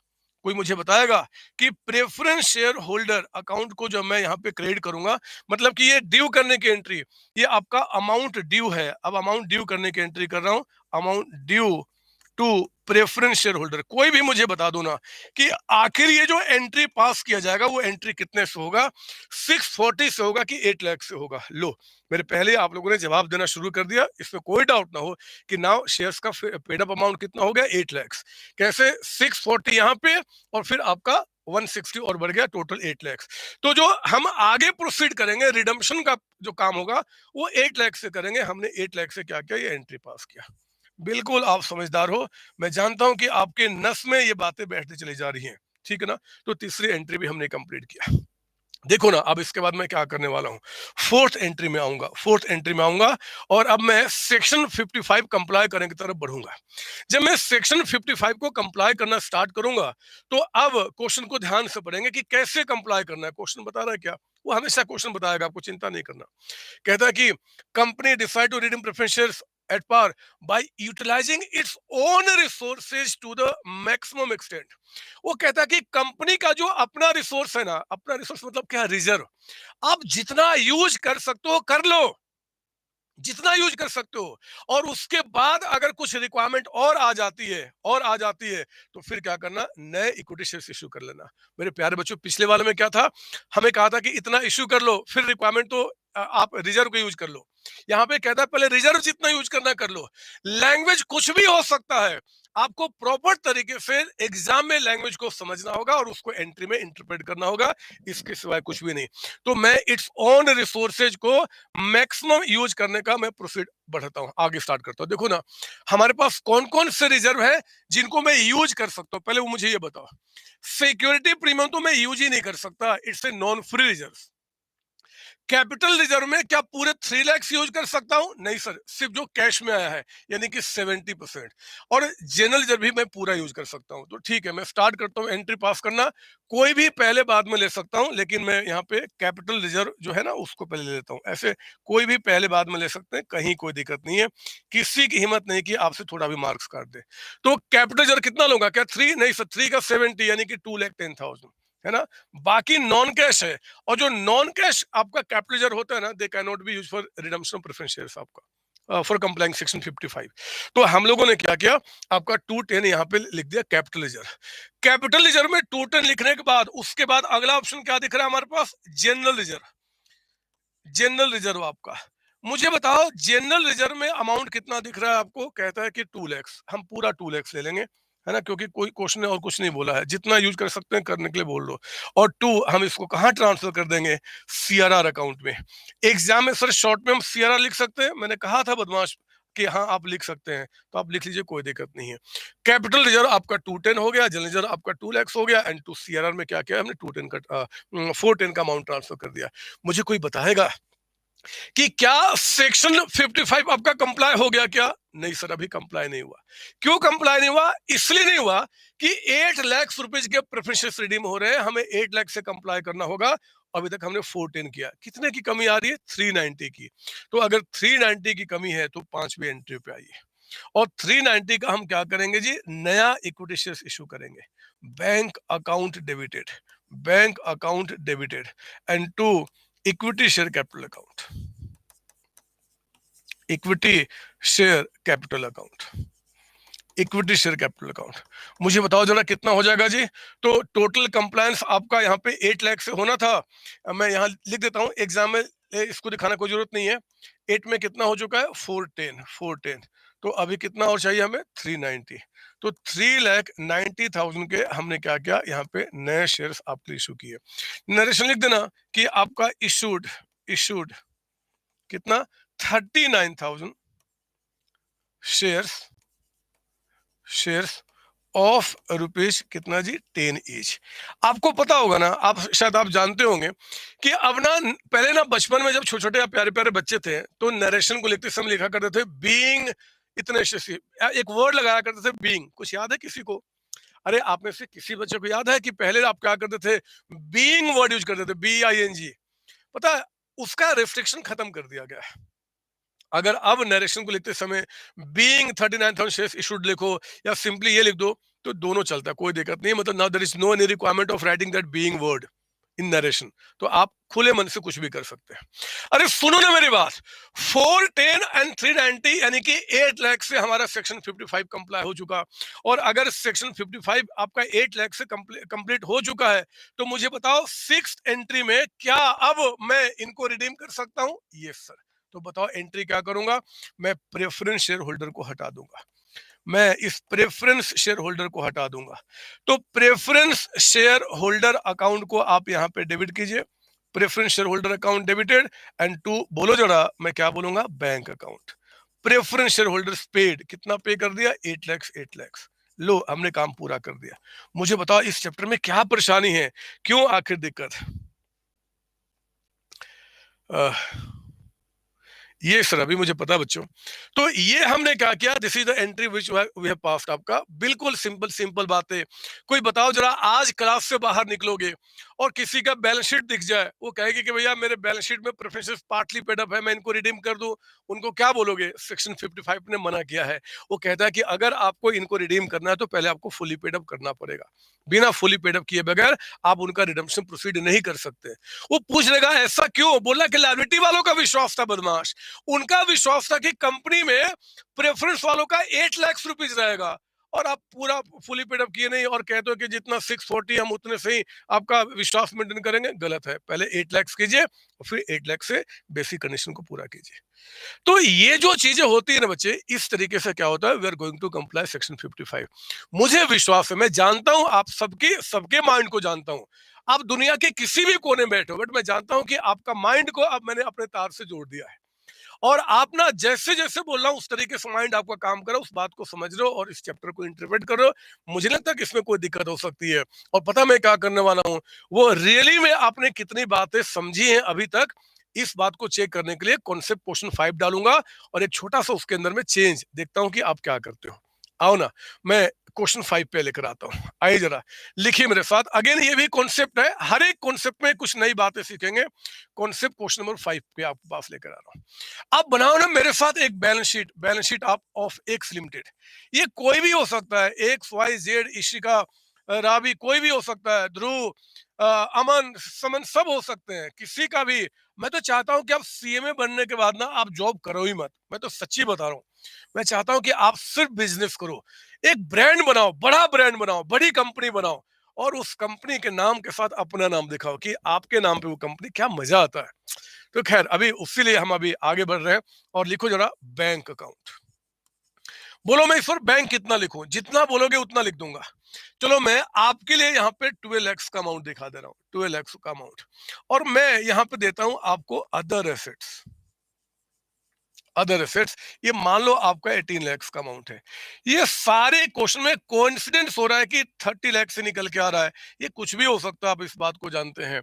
ये 30 lakhs कहाँ से आया, वो कह रहा है कि इक्विटी शेयर कैपिटल। वो कह रहे हैं बच्चे कि इक्विटी शेयर कैपिटल। ये जो हमारा इक्विटी शेयर कैपिटल है ना, वो ऑफ ₹10 ईच, 10 रुपए वाले। चलो मैं इस पर इसको 7 lakhs बना देता हूँ, 7 lakhs बना देता हूँ। और कहता है कि अभी आपका यहाँ पे प्रेफरेंस, ये आपका preference share capital, preference share capital. अब देखो मैं एक गेम खेलूंगा आपके साथ। वो कहता है कि of ₹10 each, of ₹10 each, comma 6 paid up, 6 paid आपका, 6 पेड अप। और ये कहता है कितना लूं मैं, ये 5,40,000 का अमाउंट है, 540 का अमाउंट आपका है, 540। पिछले वाले क्वेश्चन में आपको बता दिया था मैंने कि इनके शेयर्स कितने, 80,000। इस बार मैंने आपको नहीं बताया, शेयर्स का नंबर कितना आपको खुद निकालना पड़ेगा। वो कहता है कि बस यहाँ पे आपका, यहाँ पे प्रेफरेंस शेयर कैपिटल कितना है जी, 540 का अमाउंट आपका, 6 रुपए पेड अप के हिसाब से। ठीक है, फिर कहता है यहाँ पे profit loss account, profit and loss account.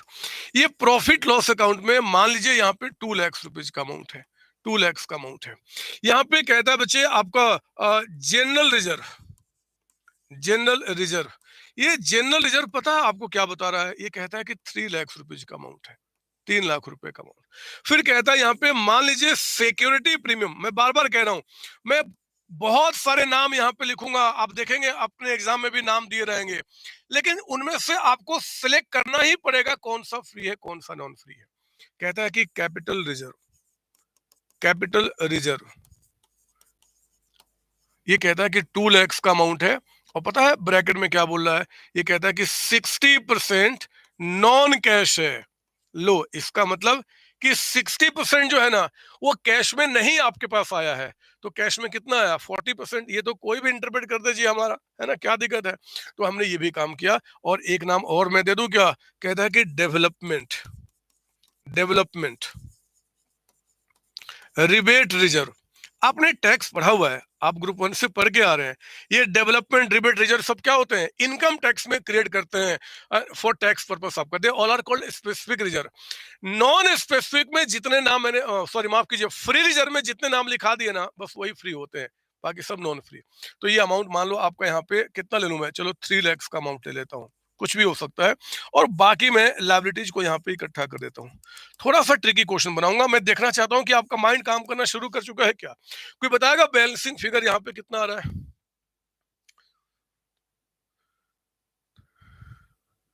6,60,000 I think, एक बार चेक कर लो आप लोग, इतना ही आना चाहिए, है ना।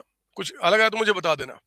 फिर कहता है कि आपका, कहता है कि preference shares, shares were redeemed, redeemed on above date, on above date.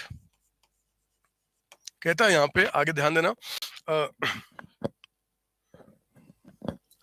कहता है कि company, company utilised, company utilised its own resources, its own resources, resources to the maximum extent। बहुत ध्यान से शब्दों को सुनना, to the maximum extent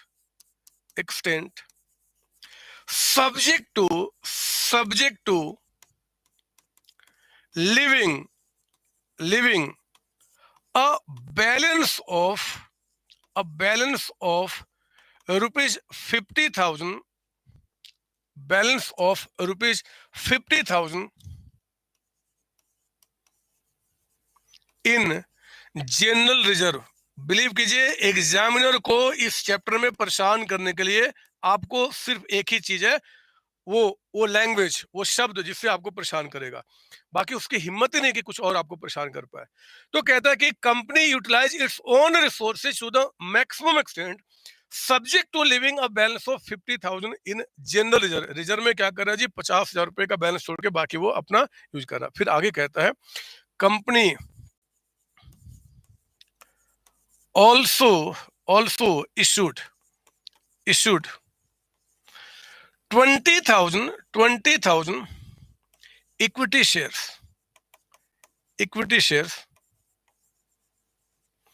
of rupees 10 each. 10 रुपए वाले इक्विटी शेयर्स को क्या क्या उन्होंने इशू किया आपका। कहता है कि एंड इफ रिक्वायर्ड, अगर रिक्वायरमेंट और आती है, if required company will issue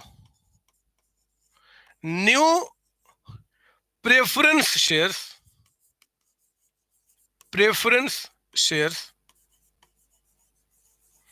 of rupees 10 each at par. शब्दों को ध्यान से आपको लेके चलना पड़ेगा, एक एक चीज आपको बता रहा है। कहता है कि भैया प्रेफरेंस शेयर्स एक तो रिडीम करने हैं। हमने बैलेंस शीट देखा, हमें दिखाई दिया कि preference shares fully paid up है ही नहीं है। तो पहले एक तो उनको फुली पेड अप करना होगा, चाहे वो क्वेश्चन आपको बोले चाहे ना बोले, वो कंफर्म्ड है कि आपको फुली पेड अप करना होगा। बोलो इस बात पे कोई डाउट आपको? नहीं सर। एक बार जब शेयर्स फुली पेड अप हो गए मेरे बच्चे, तो will start now proceeding for the redemption. और रिडम्पशन को स्टार्ट करने के पहले we have to comply section 55 को कंप्लाई करेंगे। कहता है कि भैया आपके अपने रिसोर्सेज जो है ना, वो जितना यूज कर सकते हो कर लो, लेकिन हाँ जनरल रिजर्व अकाउंट में कहता है कि 50,000 का अमाउंट छोड़ देना, मतलब वो आपको वो यूज नहीं करना है। तो कंपनी कुछ पॉलिसी रही होगी, हम उनको क्यों आपका डिस्टर्ब करेंगे, जो बोलेगा हम उसके हिसाब से काम करेंगे। फिर उसने कहा कि आपको 20,000 इक्विटी शेयर्स भी इशू करना है, कर लेंगे जब बोल दिया तो। और अगर रिक्वायरमेंट आएगी तो आपको नया और प्रेफरेंस शेयर्स इशू करना पड़ेगा। अरे क्या हम प्रेफरेंस शेयर्स भी इशू कर सकते हैं क्या? हाँ बदमाश, आप याद करो पहले पीछे की क्लास, मैंने यहाँ पे आपको लिखाया था, आप शायद भूल गए कि अगर सेक्शन 55 कंप्लाई करना है तो आप कोई भी शेयर्स इशू कर सकते हो, इक्विटी प्रेफरेंस बोथ आपकी मर्जी है ना। बट हमें सेक्शन 55 का कंप्लायंस हमें वहां पे अपने पास मेंटेन करके रखना होगा। बोलो ना, गलत बोल रहा हूं बच्चे? अरे बोलो ना, कम से कम गलत बोल रहा हूं? नहीं बोलोगे आप? नहीं बोलोगे? यस सर, आप ठीक बोल रहे हो। तो आओ जरा अब मैं इस क्वेश्चन की तरफ बढ़ता हूं और मैं यहाँ पे इसका सॉल्यूशन करूंगा। मुझे पता नहीं क्यों लग रहा है कि जब मैं ये सॉल्यूशन कंप्लीट करूंगा ना, जब मैं ये सॉल्यूशन कंप्लीट करूंगा तो मेरे पहले आप इसका सॉल्यूशन कर चुके होंगे और आप मुझे चैट यहाँ पे जरूर चैट बॉक्स में बता दोगे कि आखिर प्रेफरेंस शेयर्स जो इशू किया गया होगा वो कितने रुपए का किया गया होगा। लेकिन अभी आपको कैलकुलेशन करके नहीं बताना, एंट्री पास करने के बाद। आइए देखते हैं कौन पहले कौन बाद में। तो मैं स्टार्ट करता हूं। हम लोग स्टार्ट कर रहे हैं जर्नल एंट्रीज। हम स्टार्ट कर रहे हैं जर्नल एंट्रीज किसके बुक में जी? In the book of X limited, है ना। आप में से कोई भी बच्चा अगर मान लो अपना कंपनी फॉर्म करना चाहता है, उसका सपना है कि मैं अपना कंपनी फॉर्म करूं, तो एक्स की जगह पे अपना नाम लिख दो और फिर करो उसी का नाम। मैं बस यही चाहता हूं, मैं चाहता हूं कि आज से सपना देखना शुरू करो। कल कौन देखता है बदमाश, आज देखेंगे। मैं इनको पहले फुली पेड अप करूंगा, लेकिन मुझे यही नहीं समझ में आ रहा है कि आखिर ये शेयर्स हैं कितने, ये शेयर्स हैं कितने। जब भी शेयर्स का नंबर आपको निकालना होगा तो ऐसे में पिछले वाले में बता चुका हूं, सुनो ना। ये जो 5,40,000 का अमाउंट है ना, ये 540 का अमाउंट, ये किस रेट से बचे? 6 रुपीज के हिसाब से, पेड अप के अमाउंट से। तो 540 डिवाइड बाई 6 यानी कि ये 90,000 शेयर्स रहे होंगे। ये आपको लिखना नहीं है, आप चाहो तो भी लिख लो यहाँ पे, बट आपके दिमाग में बैठ जाए कि अगर नंबर ऑफ शेयर्स निकालना है तो इतना अमाउंट हमारे पास आया 6 रुपीज के हिसाब से, तो 90,000 शेयर्स रहे होंगे आपका 6 पेड अप के हिसाब से, इतना अमाउंट। तो मैं ना क्या करने वाला, पहली एंट्री में यहाँ पे बोलूंगा preference share capital account, fully paid up करना, sorry, preference share final call account. मैं उनसे क्या करूंगा, फाइनल कॉल करूंगा उनसे पैसा मंगाने के लिए। याद करो बचपन में छोटे छोटे प्यारे प्यारे सर हुआ करते थे 12वीं क्लास में, उन्होंने बताया था शेयर्स में कॉल करने की एंट्री कैसे होगा, है ना। तो वही काम कर रहे हैं। 90,000 शेयर्स पे आप 6 रुपीज तो मंगा चुके हो, तो 90 पे मेरे बच्चे और 4 रुपीज आपको मंगाना है, यानी कि 3,60,000 का अमाउंट आपका, है ना। तो preference share final call account debited to, हम यहाँ क्या बोलेंगे, preference preference share capital account, है ना। ये आपका ड्यू करने की एंट्री है। मैं नरेशन अब दोबारा नहीं लिखूंगा क्योंकि नरेशन ऑलरेडी आपको बता चुका हूं, आप बड़े बच्चे आप लिख सकते हैं।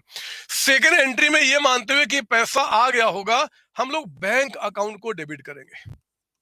हम यहाँ पे बैंक अकाउंट को डेबिट करेंगे, तो bank account debited and to हम क्या बोलेंगे जी, प्रेफरेंस प्रेफरेंस आपका share, preference share final call account. बोलो ना, ये ठीक बोल रहा हूं ना बच्चे। हाँ, ये कितना हो गया, 366। लीजिए, आपके शेयर्स जो है now they have become fully paid up. हमारे जो शेयर्स हैं हम उनको फुली पेड अप कर चुके हैं। और अगर हमारा शेयर्स फुली पेड अप हो चुका है तो now we can proceed for redemption of preference shares. हम क्या करेंगे जी, प्रेफरेंस शेयर कैपिटल अकाउंट। ये लीजिए, प्रेफरेंस शेयर कैपिटल अकाउंट को आप डेबिट कीजिए, capital account debited and to किसको पेमेंट करना है हमने, preference share holder account, preference share holder account. मैं इतने बार इन सब क्वेश्चंस को कराऊंगा ना कि आपका दिमाग, आपका माइंड, आपका हाथ अपने आप चलना शुरू हो जाएगा। ये एंट्री कितने से होगी, 9 लाख रुपीज, क्योंकि जो 90,000 आपके शेयर्स थे ना, now they have become fully paid up. तो 90,000 इंटू 10 हम 9 लाख से क्या करेंगे, यहाँ पे एंट्री पास करेंगे। इसमें कोई डाउट आपको, बिल्कुल नहीं। ये भी एंट्री हमारा कंप्लीट हो गया। सुनो ना, मैं चौथी एंट्री पे आता हूं। मुझे इनको रिडीम करने के पहले हमें सेक्शन 55 को कंप्लाई करना होगा। बिना सेक्शन 50 को कंप्लाई किए बगैर, 55 को कंप्लाई किए बगैर we can not go for the redemption. तो हम क्या करने वाले हैं, क्वेश्चन को पढ़िए। आप अपना रिसोर्सेज जितना यूज कर सकते हैं करो। आप सुनो ना मेरी बात सुनो ना। रिसोर्स में मेरे बच्चे सेक्शन 55 को कंप्लाई करने के लिए ये हमारे पास नहीं है। फिर ये भी रिजर्व तो है बट ये नॉन फ्री है, ये फ्री रिजर्व ये भी नहीं है, तो दो हटा दीजिए। एक ये, दूसरा ये। और कैपिटल रिजर्व में 60% नॉन कैश है, तो बाकी आपका कैश होगा, तो कैश वाला लूंगा। तो मैं पता क्या करूंगा, कैपिटल रिजर्व मैं प्रेफर करता हूं, अगर ये नाम है तो पहले इस नाम को मैं यूज कर लूं, capital reserve account debit. Sir इसको क्यों प्रेफर करते हो, है रीजन। आपका इस चैप्टर में ये जो सिलेबस है ना बच्चे, इसमें बहुत सारी बातें भी आएंगी। आपका बायबैक आएगा, आपका स्वीट इक्विटी शेयर्स आएगा, बोनस इशू आएगा, सब जगह ना बहुत प्यारे प्यारे शब्दों में रिजर्व का इंटरप्रिटेशन है, वहां पर समझाते चलूंगा उसका रीजन क्या है। बट फिलहाल कैपिटल रिजर्व जो रियलाइज इन कैश है वो 40%, 2 लाख का 40% कितना हो गया, 80,000। तो हमने पहले क्या किया, उस 80 को यहाँ पे ले लिया। इसके बाद मेरे बच्चों को कहता है कि जनरल रिजर्व में आपको 50,000 छोड़ देना है। तो हमने क्या किया, जनरल रिजर्व यहां पे लिया और पूरा अमाउंट नहीं लूंगा, क्वेश्चन के इंस्ट्रक्शन को फॉलो करूंगा। 3 लाख में 50 छोड़ दो, यानी कि 2,50,000 ही हम यूज करेंगे फॉर क्रिएटिंग सीआरआर। और जो हमारा प्रॉफिट लॉस अकाउंट है ना, वो अब आप बोलोगे सर आपने क्यों पहले इसको नाम क्यों नहीं लिखा। हमने कहा था ना बदमाश, किसी को भी ऊपर नीचे लिख सकते हो, there is no any restriction at all. लेकिन मैं प्रेफर करता था, तो मेरे ही मर्जी हमेशा थोड़ी चलेगी। जमाना चेंज हो रहा है, आप चेंज हो रहे हो, तो आपके हिसाब से थोड़ा थोड़ा काम कर दूंगा, कोई भी पहले बाद में कर सकते हैं। प्रॉफिट एंड लॉस अकाउंट आप लिखो ना यहाँ पे, प्रॉफिट लॉस अकाउंट। मुझे बताओ ये प्रॉफिट लॉस अकाउंट कितना हो जाएगा। तो प्रॉफिट लॉस अकाउंट ये 2 लाख, इसमें तो कोई रिस्ट्रिक्शन नहीं बता रहा ना, हम पूरे 2 लाख ले लेंगे यहाँ पे। ये तीनों अमाउंट को हम कहां ट्रांसफर करेंगे, will transfer to capital redemption reserve. ये कैपिटल रिडम्पशन रिजर्व में आप क्या कीजिए, इसको ट्रांसफर कीजिए, कैपिटल रिडम्पशन रिजर्व। यानी कि हमने जो फ्री पैसा था ना उसको फ्रीज कर दिया, हमने कसम खा लिया। ये 5,30,000 से अमाउंट आपका, 530 से तो हमने कसम खा लिया। लेकिन अभी पर्पस पूरा नहीं हुआ, अभी तो हमें 9 लाख से कंप्लाई करना था। उस 9 लाख में भी हमारा कंप्लाई कितना हुआ, 530। अभी कितने कितने की कमी है, 6, 7, 8, 9, 3,70,000 अभी, और हमें 370 का अमाउंट चाहिए। वो कह रहा है कि आप 20,000 इक्विटी शेयर्स इशू कर लो। लो, bank account debited, bank account debited to equity share capital account, equity share capital account. Capital account. मुझे बताओ कितना आपका हो गया। तो 20,000 इक्विटी शेयर्स ऑफ ₹10 ईच, यानी कि 2 लाख रुपए। ये 2 लाख रुपीज का अमाउंट हम क्या करेंगे, यहाँ पे आपका रिकॉर्ड करेंगे। 2 lakhs का अमाउंट है ना। ये आपके 20,000 इक्विटी शेयर्स हैं और आपका कितना वाला जी, ₹10 वाला है। इसमें कोई डाउट आपको नहीं सर। तो मेरे बच्चे हमने 530 यहां कंप्लाई कर लिया, 2 lakhs यहां हो गया, 730 हो चुका है और हमें कितना कंप्लाई करना है, 170। बोलो ना बदमाश, गलत बोल रहा हूँ क्या। 9 लाख रुपए से हमें कंप्लाई करना था सेक्शन 55। 9 में 530 यहाँ पे हो गया, 2 यहाँ पे हो गया, तो 730 हुआ ना। हमें 1,70,000 और कंप्लाई करना पड़ेगा। और उस 170 को कंप्लाई करने के लिए क्वेश्चन ने क्या बोला, आप प्रेफरेंस इशू कर लो। तो प्रेफरेंस शेयर्स जब इशू करेंगे तो एंट्री तो ऐसे ही बनेगा ना, बैंक अकाउंट डेबिटेड टू आपका प्रेफरेंस शेयर कैपिटल अकाउंट। जब तक आपका पूरा कंप्लाई नहीं हो जाएगा, आप पेमेंट की एंट्री मत करना, बस इस बात को ध्यान रखना। बाकी कोई भी एंट्री पहले बाद में कीजिए। तो हम लोगों ने क्या किया जी, 1,70,000 आपका 170। आपको रिवीजन के टाइम पे दिक्कत ना हो इसलिए मैं लिख देता हूं ये 170 कैसे आया। तो कहना कि भैया हमें 9 लाख से कंप्लाई करना था, 9 लाख में से हमने 530 का क्या बना लिया, CRR। 530 का हमने बना लिया CRR, ये रिवीजन के लिए, एग्जाम में नहीं लिखना आपको। और हमने क्या किया जी, 2 लाख रुपीज का हमने क्या किया, इक्विटी शेयर्स इशू किया है, इक्विटी शेयर्स। बाकी जो है हमने उसका प्रेफरेंस इशू कर दिया। ये जो लिख रहा हूं ये आपके एग्जाम के लिए नहीं है, आपको रिवीजन के लिए है, आपको बस एंट्री पास करना है। और यहाँ पे मैंने लिख दिया कि कितने जी, 17,000 preference shares, preference shares issued, ये हमने इशू किया है, इशूड एट ₹10, 10 रुपए के हिसाब से हमने क्या किया, इसको इशू किया। इसमें कोई डाउट आपको नहीं सर। तो हमने क्या किया, ये भी एंट्री कंप्लीट कर लिया। मुझे कोई बताएगा कि अब इस एंट्री को पास करने के बाद क्या आपका सेक्शन 55 कंप्लाई हो चुका, बोलो ना हाँ। क्या ये 3 एंट्री, 1 2 3, इस 3 एंट्री को पास करने के बाद सेक्शन 55 कंप्लाई हो गया, ये सर हमारा कंप्लाई हो गया। और अगर ये कंप्लाई हो गया तो अब कौन रोक सकता है आपको इन प्रेफरेंस वालों को पेमेंट करने के लिए। तो आप क्या करेंगे, ये जो प्रेफरेंस शेयर होल्डर अकाउंट है, प्रेफरेंस शेयर होल्डर अकाउंट, आप इस प्रेफरेंस शेयर होल्डर को हटाओ ना और करो ना इसका पेमेंट, यानी कि to bank account, to bank account. क्या किसी एक्ट में कोई ताकत है आपको रोकने का, अब नहीं ताकत है। अब काहे का, हमने तो पूरा जो है आपका कंप्लाई कर लिया है, कौन हमें रोकेगा। तो ये आपका यहाँ पे तरीका होता है टू सॉल्व द क्वेश्चन। आप बिलीव कीजिए, कितना भी गंदा क्वेश्चन आ जाए, कितना भी ट्रिकी क्वेश्चन आ जाए, अगर आपको एक्ट का इंटरप्रेशन पता है प्रैक्टिकली, तो आपको कौन रोक सकता है बदमाश। कॉपी कीजिए। चलिए मैं अब इस क्वेश्चन में आपको एक नया बैलेंस शीट दिखाना चाहता हूं, नए फॉर्मेट में नहीं। मैंने बताया कि फॉर्मेट में कब आऊंगा, जब इस बुक से क्वेश्चन कराऊंगा आपको। तो मैं फॉर्मेट में तो अभी नहीं आऊंगा, लेकिन आपको दिखाना चाहता हूं कि इतने सारी एंट्री हो जाने के बाद जो नया बैलेंस शीट बनेगा, उसमें अब कौन सा आइटम कितने पे दिखेगा। क्योंकि एग्जाम में जब क्वेश्चन आएगा ना बच्चे, एग्जाम में अगर क्वेश्चन आपका इस चैप्टर से 7 मार्क्स तक आता है तो एंट्री पूछेगा, लेकिन 10 मार्क्स तक का क्वेश्चन पूछ दिया तो कंफर्म्ड है उसके साथ बैलेंस शीट भी पूछेगा। इतिहास गवाह है, हमेशा ये हुआ है और आगे भी ये होगा। और मैं ये भी जानता हूं कि आप देख लेना जो कमिंग अटेम्प्ट आपका होने वाला है ना, इसमें प्रेफरेंस शेयर्स का एक बड़ा सा प्यारा सा अच्छा क्वेश्चन आपको जरूर दिखेगा। मैं ये भी आपको बोल देता हूं आज। आप मेरी बात पे आज विश्वास नहीं करोगे, लेकिन दिसंबर 2025 जब आपका एग्जाम होगा तो उस समय आप जरूर विश्वास करेंगे आप इस बात को। ठीक है ना, तो इस बात को ध्यान रखेंगे। आइए मैं इसको आगे बढ़ाता हूँ। मैं ना, अब पता है क्या करने वाला हूँ अब मैं क्या करने वाला हूँ, मैं यहाँ पे अब आपका एक बैलेंस शीट बनाऊंगा। आप इसके नीचे बनाना, मैं यही बना देता हूँ इसका बैलेंस शीट आपका। देखते हैं कि बैलेंस शीट जो बनेगा यहाँ पे, बैलेंस शीट आफ्टर रिडम्पशन, आखिर उसमें हर एक आइटम में कितना कितना क्या क्या दिखेगा, ये कैसे बैलेंस शीट के आइटम्स को डिराइव करते हैं, बस मैं आपको ये सिखाना चाहता हूँ। ये लीजिए आप यहाँ पे, ये देखिए, सुनेंगे ध्यान से। मुझे बताओ नजर यहाँ, आपके पास बैंक में पहले से कितना रुपए था, 12 lakhs। मैंने लिख लिया कैलकुलेटर में, 12 lakhs रुपए हमारे पास बैंक में पहले से पैसा था। अब जितनी एंट्री आपने पास किया, उन एंट्री में बैंक में देखो कहां कहां क्या क्या चेंजेस आए। तो पहला में कुछ नहीं, दूसरे में देखो बैंक में 360 आपका आया है ना, जो फाइनल कॉल किया था, तो 360 हमारे पास बढ़ गया।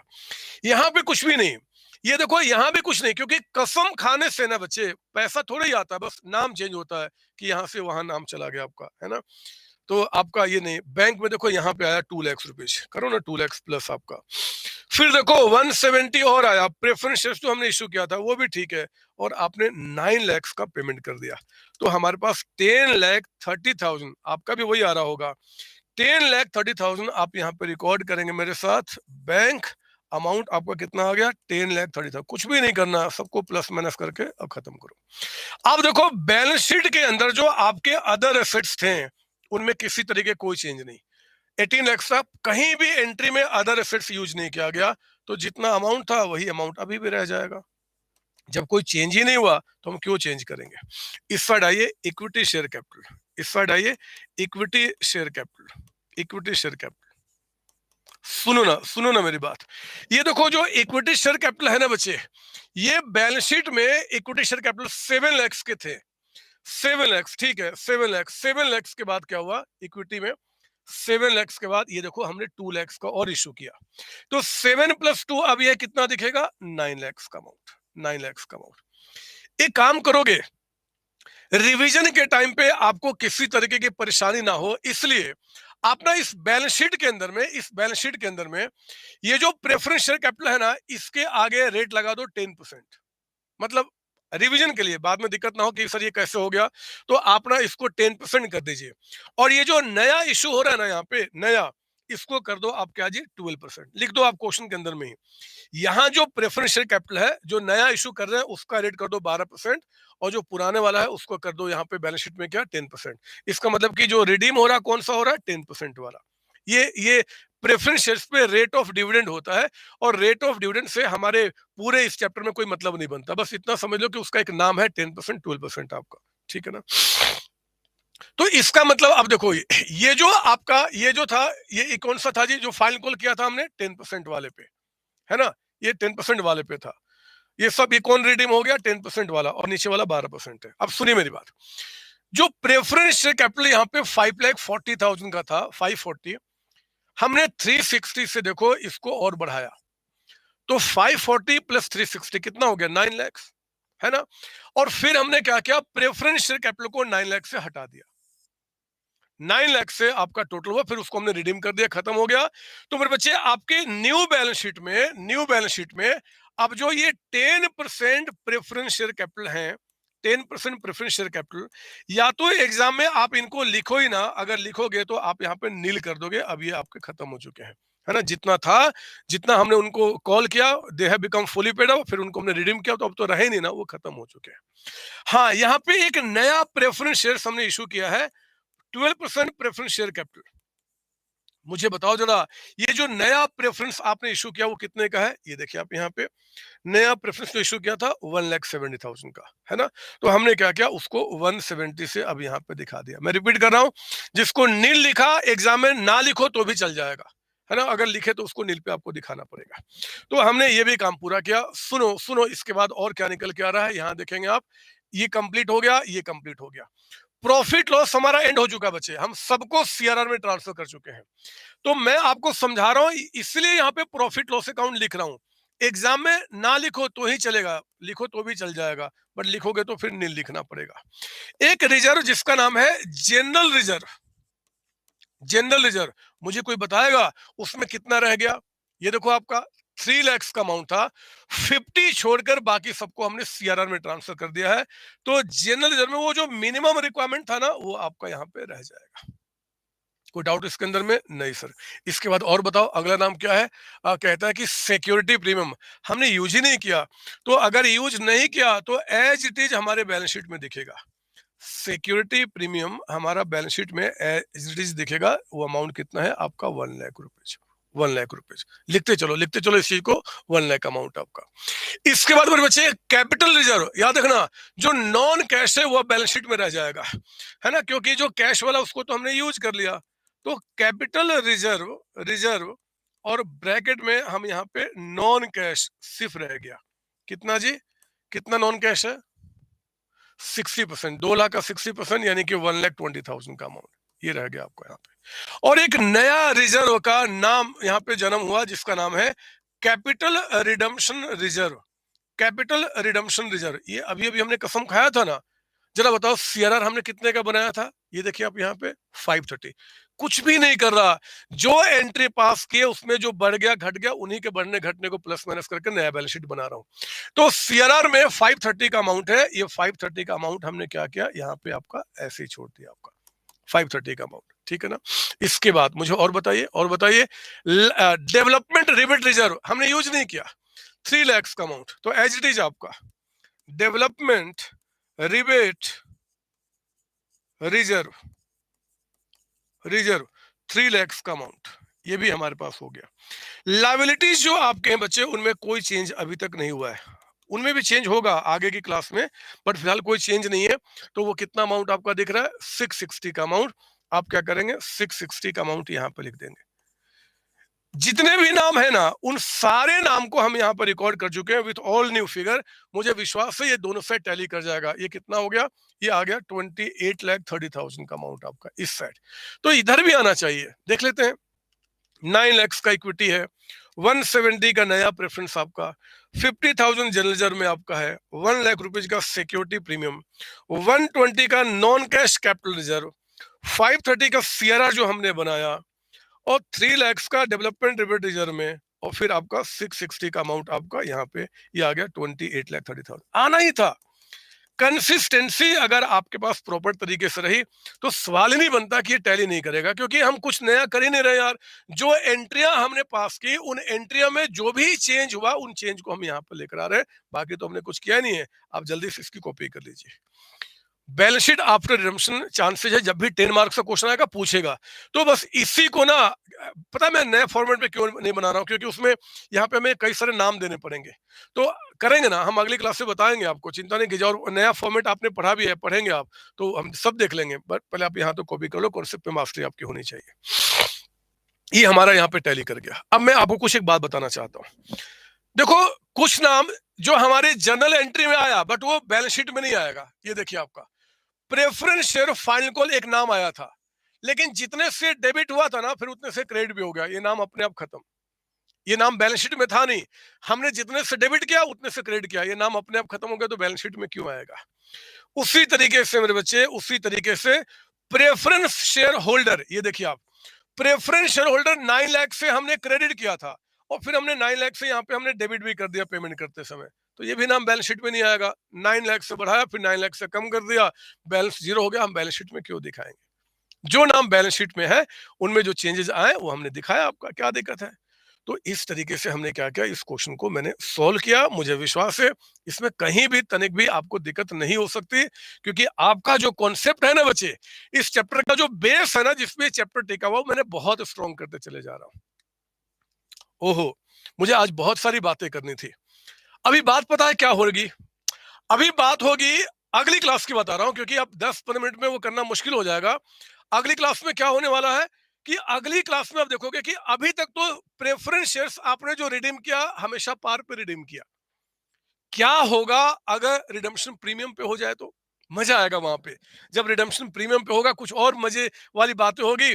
और यही नहीं, आप जो नए शेयर्स यहाँ पे इशू कर रहे हो, जितने भी क्वेश्चन अभी तक आपने किया, उन सब में नए शेयर्स इशू क्या हो रहे थे, पार पे हो रहे थे। क्यों, शेयर्स हम प्रीमियम पे इशू नहीं कर सकते हैं क्या। प्रीमियम पे भी इशू होगा। और अगर प्रीमियम पे इशू होगा, तो फिर उस केस में कहानी क्या बनेगी, कैसे बनेगी, और पता नहीं क्या क्या बातें होने वाली है। बहुत सारी बातें होने वाली है बच्चे, बहुत सारी बातें आपके साथ करने वाला हूं। लेकिन वो सारी बातें आज के लिए नहीं है। आज की क्लास को हमने यहाँ पे एंड किया। अगली क्लास में मिलूंगा, कल एग्जैक्टली सेम टाइम पे आपके साथ मिलूंगा, और इस चैप्टर को मस्त तरीके से और आगे बढ़ाऊंगा। आप में से हर एक बच्चा लाइव ही ज्वाइन करेगा, क्योंकि कल की क्लास, लाइव क्लास खत्म होने के बाद वो चैनल पे नहीं रहेंगी। मैं रिपीट कर रहा हूं, आप मत बोलना कि सर आपने हमें कॉन्सेप्ट को बीच में क्यों छोड़ दिया आपने। मुझे कल कॉन्सेप्ट को एंड करना है, और कल की क्लास एंड होने के बाद चैनल पे लाइव नहीं रहेगी इन एनी सर्कमस्टांसेस। तो प्लीज आपको लाइव ही ज्वाइन करना होगा। हम डॉट 11 बजे आपसे मिलेंगे इस चैप्टर को आगे बढ़ाने के लिए। मैंने आपको यहाँ पे ऑप्शन दे दिया है नोटिफाई करने का। नोटिफाई करके बिल्कुल दिमाग को शांत करके आप उसको रखेंगे। चलिए, आज की क्लास को मैं एंड करता हूं बच्चे। नेक्स्ट टाइम मिलते हैं इसके आगे बढ़ने के लिए। हाँ, कुछ छोटे मोटे सवाल अगर आपके हैं तो आप मुझे चैट बॉक्स में बोल सकते हैं, क्योंकि अभी टाइम मेरे पास 10 मिनट का बचा हुआ है, मैं आपसे बात कर सकता हूँ। कोई सवाल छोटा मोटा है तो मुझसे पूछिए, मैं अगर नहीं तो फिर कोई बात ही नहीं है, फिर तो हम चलते हैं। कुछ सवाल तो आप मुझसे कर सकते हैं, मैं बैठा हूँ 10 मिनट के लिए आपके पास। हाँ जी, किसी के पास कोई सवाल नहीं है बदमाश? हाँ? वेलकम बच्चों, वेलकम वेलकम। किसी के पास कोई सवाल नहीं है मेरे लिए पूछने के लिए? मैं तो हैरान हूँ।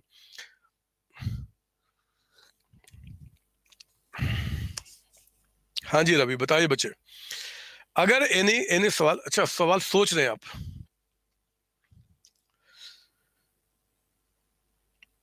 प्रिंस बदमाश है, कह रहा है कि सर क्या अपडेटेड क्लास है?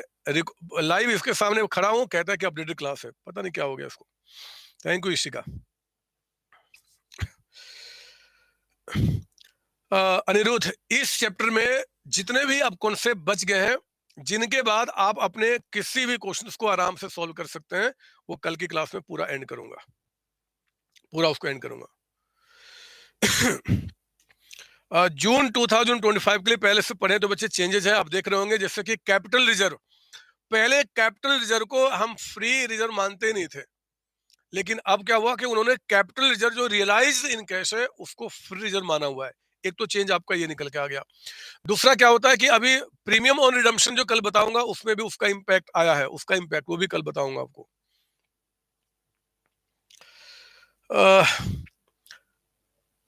योर नेम मैं समझा नहीं, आप मीठा हो क्या? मीठा क्या होता है लड़का? मैं समझा नहीं बच्चे। हाँ, इतना है कि तबीयत खराब है मेरी।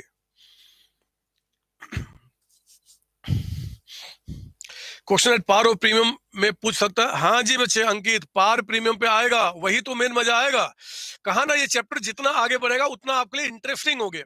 और अगर आपको लगता है कि यार ये तो बहुत आसान है, एक बार किसी दूसरे बच्चे से जिन्होंने पिछला अटेम्प्ट दिया होगा और वो सीओसी का बच्चा नहीं होगा, उनसे पूछना ये चैप्टर कैसा लगता है, वो बेहोश हो जाएगा सुनते इस चैप्टर का नाम। इतनी दहशत होती है। हमारे टाइम पे इसका इतना दहशत होता था कि एग्जाम के पहले किसी बच्चे को बोल दो यार ये चैप्टर क्या है, वो बेहोश हो जाता था, एग्जाम छोड़ के भाग जाता था। ऐसा माना जाता है। फिर चैप्टर बहुत प्यारा है, सीएम इंटर। ये कल बताऊंगा बच्चे, कल इस चैप्टर का पूरा कॉन्सेप्ट एंड करूंगा मैं। हाँ लिया है अभी, मेडिसिन लिया है मैंने। एक्चुअली हमारे दिल्ली एनसीआर में ना वायरल अभी चल रहा है, वायरल। और वो एक बार पकड़ रहा तो 4-5 दिन कम से कम रख रहा वो अपने पास।